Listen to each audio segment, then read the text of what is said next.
Átegesítesség. Halló? Halló, jó. Skywalker Lajos vagyok. Halló, Sintértelep? Eptelep, igen. Itt vagyok a Damjanics utcába. Itt szabadon mászkál egy nagy barna kutya, itt morog mindenkire. Maradjál már! Fúj, olyan fura hangja van. Támad, vagy hogy gondolod? Hát most fölállt a hátsó lábaira. Igen, de sérültnek tűnik, vagy hogy? Nem sérült, nem. Támad? Tehát támadó pozícióban van. Próbál itt egy esernyővel nyomni vissza. Milyen fajta Nem kutya? nem tudom, olyan mint egy majom, nem tudom mondani. Hanyadik kerületben van Itt ez? kiabál, 7. Damjanics utcába. Hány szem? Úgy kiabál. Visszamenjél! Baszki!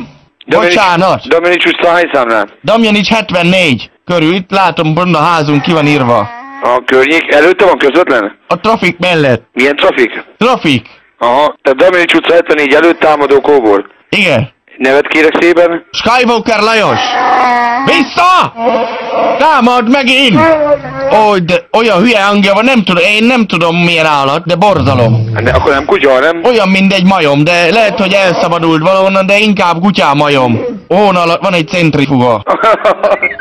Mi? Hón alatt van egy centrifuga? Mit? Hón alatt van egy centrifuga? Mindjárt lejár, ne?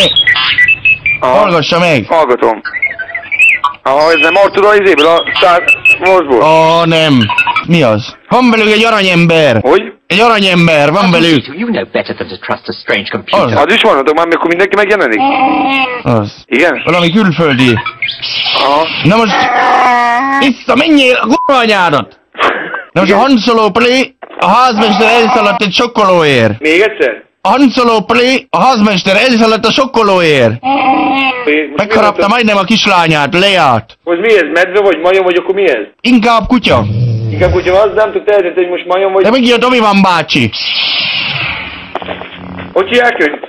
Kit? Hogy hívják magát? Még egyszer nevét? Skywalker? Skywalker Lajos. Támadó medve? Igen.